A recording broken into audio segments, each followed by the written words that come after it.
ગુજરાતમાં ઠંડી હવે ધ્રુજાવી દેશે। 2 દિવસ બાદ ગુજરાતના તાપમાનમાં ઘટાડો થશે। 2 દિવસ બાદ તાપમાનમાં 1 ડિગ્રીનો ફેરફાર થશે। તાપમાન ઘટતા 2 દિવસ બાદ ઠંડીનો ચમકારો વધશે।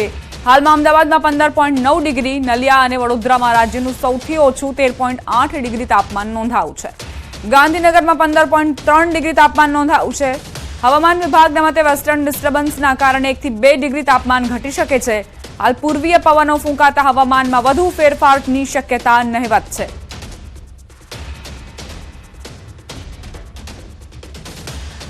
સુરત નેશનલ હાઈવે પર અકસ્માત સર્જાયો। ચાલકે સ્ટીયરિંગ પરથી કાબુ ગુમાવતા અકસ્માતની ઘટના બની। બસ હાઈવે પરથી સાઈડમાં ઉતરી જતા પાણીના નિકાલની કોતરમાં ખાબકી હતી। આ બસમાં 30 થી 35 મુસાફરો સવાર હતા, જેમાં 15 થી 20 મુસાફરોને સામાન્ય ઈજા પહોંચી છે, જ્યારે 2 લોકો ગંભીર રીતે ઘાયલ થયા। બસનો કેબિનનો ભાગ પડીકું વળી ગયો। ક્રેનની મદદથી કેબિન ઊંચું કરીને મુસાફરોને બહાર કાઢવામાં આવ્યા। Kusamba police, traffic police, NHAI અને ફાયરની ટીમો સ્થળ પર દોડી આવી। ઈજાગ્રસ્તોને નજીકની હોસ્પિટલમાં ખસેડવામાં આવ્યા। આ બસ રાજસ્થાનથી નાસિક જઈ રહી હોવાનું જાણવા મળ્યું છે। 15 થી 20 મુસાફરો જેમને સામાન્ય ઈજા પહોંચી છે, જોકે 2 વ્યક્તિ એવા છે જે ગંભીર રીતે ઘવાયા છે અને તેમને સારવાર માટે તાત્કાલિક હોસ્પિટલમાં ખસેડવામાં આવ્યા છે। હું હાલ રજા ઉપર હતો, ગામથી આવી રહ્યો હતો ત્યારે રસ્તામાં મેં જોયું કે આ લક્ઝરીને આવી ત્યારે એક્સિડન્ટ થયું અને રોડની સાઈડમાં ઉતરી ગઈ અને પબ્લિકની બૂમાબૂમ જોઈ એટલે મારી ફરજમાં આવતો હતો ફાયર ઓફિસર તરીકે, સબ ફાયર ઓફિસર તરીકે કે પબ્લિકને મદદ કરવી જોઈએ, એટલા માટે મેં ગાડી સાઈડમાં લગાવી અને પછી હું તેમની પબ્લિકની સાથે મદદમાં ગયો। 30 થી 35 માણસો હતા અંદર, એમાં 10 થી 15 માણસોને વધારે વાગેલું હતું, બધાને સેફટી મુજબ કાઢ્યા। પહેલા 108 ને ફોન કર્યો, પછી 1033 પર ફોન કરીને 108 ને બોલાવી। કેટલાક લોકો ફસાયેલા હતા અને કેવી ઈજાઓ? 35 થી 40 લોકો ફસાયેલા હતા। કોઈના હાથ ભાગી ગયા હતા, કોઈના પગ તૂટી ગયા હતા, કોઈના માથામાં વાગ્યું હતું, કોઈના મોઢામાં વાગ્યું હતું, કોઈની કમર ભાગી ગઈ હતી। બહુ બધા લોકો ફસાયેલા હતા। છેલ્લે 2 જણ તો આગળ ફસાયેલા હતા, બંનેના પગ તૂટી ગયા હતા। અમને 5 વાગ્યાની આસપાસ કોલ મળેલો અને અમે હાલ ઘટના સ્થળે આવેલા છે। શું ઘટના છે? ઘટના સ્થળે આવીને જોયું તો 2 માણસ ડ્રાઈવરના ક્લીનર સાઈડ પર દબાયેલા હતા, એને 2 માણસને બહાર કાઢેલા। અમદાવાદ આરટીઓ કચેરી પર સવારથી કતાર જોવા મળી છે। આરટીઓ કચેરીના બીજા માળ સુધી લોકોની કતાર। ડિટેન વાહનો છોડાવવા અરજદારો કતારમાં ઊભા છે।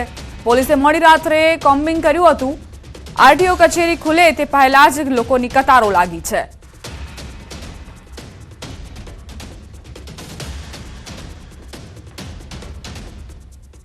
સંવાદદાતા વિભુ જોડાઈ ગયા છે અમારી સાથે। વિભુ, સવારથી જ કતારો લગાવીને લોકો ઊભા છે, શું કારણ?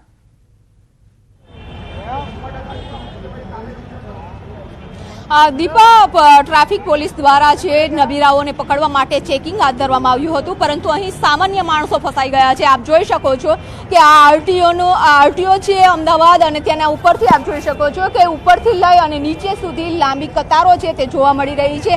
આ કતારોમાં ઊભેલા વાહન ચાલકો છે પોતાના વાહન છોડાવવા માટે આવ્યા છે। રાતે જે રીતે ચેકિંગ કરવામાં આવ્યું હતું અને જે ટ્રાફિક નિયમોનો ભંગ થતો હોય અથવા તો આરટીઓના જે નિયમોનો ભંગ થતો હોય છે તેને મેમો આપી દેવામાં આવ્યા છે, પરંતુ સ્થળ ઉપર મેમો વસૂલ કરવામાં નથી આવ્યા અને જે લોકો અહીં આવ્યા છે તે તમામ લોકોએ આરટીઓમાં મેમો ભરવાના છે અને ત્યારબાદ એ મેમો ભરાઈ ગયા બાદ તેઓએ જે તે પોલીસ સ્ટેશનોમાંથી વાહન છોડાવવા પડશે। વહેલી સવારથી કતાર લાગી છે।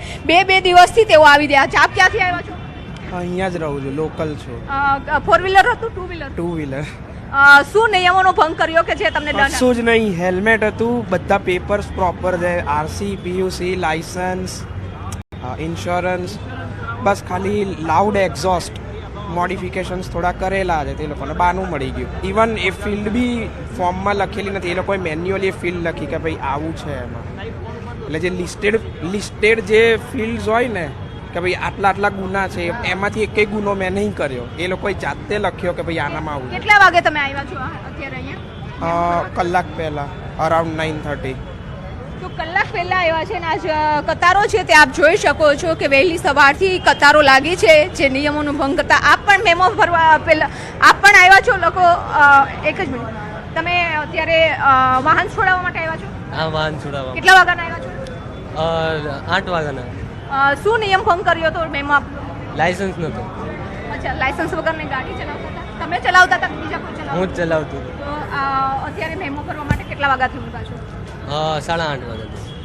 તો લાયસન્સ વગર પણ ગાડી ચલાવવી એક ગુનો છે અને તેને ગુના અંતર્ગત જ અત્યારે આપ જોઈ શકો છો કે લાંબી કતારો છે તે લાગી છે અને જે લોકો છે મેમો ભરવા માટે આવી ગયા છે, એટલે કે ઉપરથી લઈ નીચે સુધી આ તમામ લોકોએ છે તે મેમો આપીને જ તે છોડાવી શકશે. અત્યારે જે લોકો 10 વાગે કચેરી ખુલે એ પહેલાં જ જે મેમો ભરવા માટે આવી ગયા છે. લોકોનું કેવું છે કે 2 દિવસથી આવ્યા. આપ ક્યાંથી આવ્યા છો? ગાડી છોડવાનો આવે છે. 4 વ્હીલર છે, 2 વ્હીલર? 2 વ્હીલર છે. શું નિયમનો ભંગ કર્યો હતો? અમને પરસું કર્યું છે. પરસું બતાવો મેમો. તો આ મેમો છે અને તેમને આરટીઓમાં પહેલાં બતાવવાનો રહેશે, તમામ ડોક્યુમેન્ટ મેમો ભરવાનો રહેશે અને ત્યારબાદ જ વાહન છોડાવશે. એટલે કે વહેલી સવારથી જે કતારો લાગી છે, લોકોએ પોતાના ઓફિસ જવું હોય છે અને તેને લઈને જ અત્યારે મેમો ગાડી છોડાવવા માટે જે વાહનો છે તે છોડાવવા માટે અહીંયા આવી રહ્યા છે. દીપક, તમામ લોકો છે કે જે રાતે ચેકિંગ દરમિયાન તેઓની જે વાહન છે તે ડિટેન કરવામાં આવ્યું હતું. આપ ક્યાંથી આવ્યા છો? વિજલપુર. શું નિયમોનો ભંગ કર્યો હતો? નિયમોનો ભંગ કંઈ નહોતો કર્યો મેડમ. હેલ્મેટ પહેરેલું હતું, હેલ્મેટ કાઢીને બાઇકમાં રાખ્યું, તો એવું કહે છે કે તમે હેલ્મેટ નથી પહેર્યું, તમારે દંડ ભરવાનો. ફરજિયાતપણે એ લોકોએ આરટીઓનો મેમો બનાવીને આપ્યો. મારી એક પણ વાત સાંભળી નથી. મારા બધા document, RC book, licence, insurance બધું જ મેં એમને બતાવેલું હતું, છતાં પણ એમણે મારો મેમો બનાવેલો છે. આજે અમે ટેક્સ ભરીએ છીએ, એમાંથી એ લોકોને પગાર મળે છે, છતાં બી એ લોકો અમને હેરાન કરે છે, નાના માણસોને. કેટલા વાગે આવ્યા છો? હું સવારે 9 વાગ્યાનો આવેલો છું અહીંયા. આપ ક્યાંથી આવ્યા છો? SV સ્ક્વેર ન્યૂ રાણી. શું નિયમ ભંગ કર્યો હતો? મતલબ લાઇસન્સ નો. લાયસન્સ ન હોવું અને ગાડી ચલાવવી એ પણ ગુનો છે. હા, એ જ.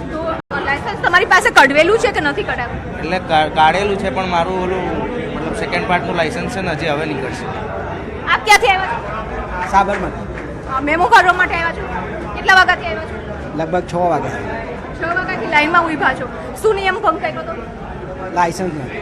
લાયસન્સ વગર શા માટે ગાડી? દંડ તો ભરવો પડે, પણ એક સજેશન છે, આ ડિજિટલ મીડિયા જો આને કહેવાતું હોય તો પછી આ ખોટું. આટલી બધી લાઈન ના હોવી જોઈએ. ડિજિટલનો મતલબ શું થાય કે ઓનલાઈન તમે ભરી શકો.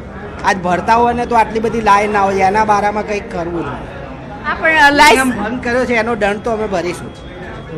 નિયમ ભંગ કર્યો છે એટલે ખાલી ફોકટ હાજર દંડ નથી લેતા. અમે તૈયાર હતા ત્યાં ભરવા માટે, વાંક નતો તો બી તૈયાર હતા, છતાં બી એ લોકો હાજર દંડ નથી લેતા ને હેરાન કરે છે ખાલી ફોકટ અહીંયા સુધી.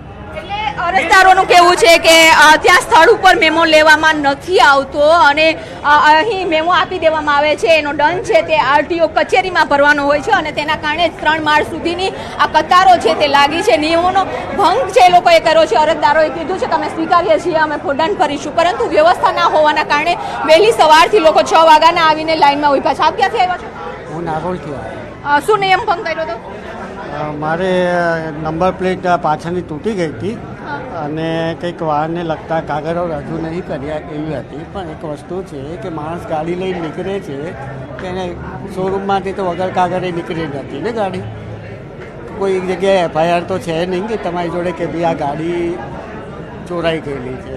તો આ બધા કાગળિયા સવારના 4 વાગ્યાથી માણસ ઊભો છે. 160 ટોકન આપવાનું. તમે જોઈ લો, આ 60 થઈ ગયા માણસ, તો બાકીના 2 દિવસ. પછી પર ડેના 60 એમનું પર દિવસના પેલો ચાર્જ લે, જે અમે જગ્યા રાખી છે, એક દિવસના કે ભાડું લે છે જે જગ્યા પર રાખી છે. તો અત્યારે અરજદારોનું કહેવું છે કે 60 ટોકન આપવામાં આવે છે અને 60 ટોકન આપ્યા બાદ તેઓ જે ડોક્યુમેન્ટ છે, દંડ છે તે ભરીને પોતાના વાહન છે તે છોડાવી શકે છે. પરંતુ આ લાંબી કતારો લાગી છે. એક જ નાઇટમાં જે 3000 વાહનોનું ડિટેન કરવામાં આવ્યા છે અને હવે આ તમામ લોકો વહેલી સવારથી જ ઉઠીને આપ જોઈ શકો છો કે અંદરના કચેરીના પણ આપના દ્રશ્યો બતાવી દઈશ કે હજી અમે કચેરી સુધી પહોંચ્યા નથી, પરંતુ વહેલી સવારથી લોકો છે તે અત્યારે અરજદારો અત્યારે આવ્યા છે. આપ ક્યાંથી આવ્યા છો? હું અસારવાથી આવ્યો છું. શું દંડ નિયમ ભંગ કર્યો હતો? મારી જોડે બધા કાગળિયા હતા તો બી મારી ગાડી પાર્કિંગમાંથી ગાડી લઈ લીધી છે. કયા પાર્કિંગમાં પડી? અમારા સોસાયટીના ગેટની આગળ. મારી જોડે બધા કાગળ હતા. તો મેમો સ્થળ ઉપર લીધો છે? ના આપ્યો કે ગાડી આરટીઓમાં છોડાવજો. તો આરટીઓમાં ગાડી છોડાવજો લોકોનો આક્ષેપ છે કે પાર્કિંગમાં ગાડી પડી હતી અને ગાડી લઈ લીધી છે અને અત્યારે આ કતાર છે તે હવે કચેરી સુધી જોઈ શકો છો. હજી કચેરી ખુલવાનો ટાઈમ નથી, પરંતુ અરજદારો છે તે અહીં આવી ગયા છે. અધિકારીઓ છે તે હવે કેવી પ્રકારની વ્યવસ્થા કરે, કારણ કે આરટીઓ પાસે પણ એટલું મેન પાવર નથી કે જે તમામ લોકો અહીં આવ્યા છે તે લોકોને તાત્કાલિક તેઓનો દંડ વસૂલ કરી અને ગાડી આપી શકે. આપ કેટલા વાગ્યાથી આવ્યા છો? 7 વાગે આવ્યા છો. શું દંડ તમે નિયમ ભંગ કર્યો કે જેના કારણે તમને દંડ આપવામાં આવ્યો? હેલ્મેટ માટે હેલ્મેટ નહોતું પહેર્યું? ના, શા માટે નહોતું પહેર્યું? ભૂલી ગયો તો ઘરે. કેટલા વાગે નીકળી ગયા હતા? 8 વાગે. તો હેલ્મેટ ન પહેરવા પછી લાયસન્સ ના હોય તો આ તમામ લોકોને છે તે મેમો આપવામાં આવ્યો છે. અલગ અલગ બહાના પણ છે અને સાથે આક્ષેપ પણ છે કે સ્થળ ઉપર મેમો નથી લેવામાં આવતો, મેમો ભરવા તૈયાર હોય છે. પરંતુ વાહન ચાલકોને પણ વિનંતી છે કે જો વાહન લઈને જતા હોય તો આરટીઓના નિયમ અને ટ્રાફિક નિયમોનું પાલન કરવું જરૂરી છે. આભાર વિભુ તમામ જાણકારી આપવા માટે. તો રાત્રે પોલીસે જે કોમ્બિંગ કર્યું તેમાં વાહન ચાલકોના વાહન લઈ લેવામાં આવ્યા, કેટલાકે નિયમ ભંગ કર્યો એટલે વાહન જપ્ત કરવામાં આવ્યા છે, કેટલાકે તો નિયમ ભંગ નહોતો કર્યો પરંતુ તેમનું કહેવું છે કે બધા જ કાગળિયાઓ હોવા છતાં પણ, હેલ્મેટ પહેરેલું હોવા છતાં પણ અમને હેરાન પરેશાન કરવામાં આવ્યા છે. સવાલ અહીં એ થઈ રહ્યો છે કે દંડ જ્યારે સ્થળ પર જ વસૂલવામાં આવી શકતું હોય તો આખરે કેમ આ તમામ લોકોને આરટીઓ સુધી જવા માટે મજબૂર કરવામાં આવ્યા છે? આરટીઓમાં લાઈનો લગાવીને સવારથી ઊભા છે, પરંતુ કચેરીનું કામકાજ જે 10 વાગ્યાની આસપાસ શરૂ થાય છે. સવારે 6-7 વાગ્યાના અરજદારો આવેલા છે પોતાનું વાહન છોડાવવા માટે અને સાથે જ તેમનું કહેવું છે કે 60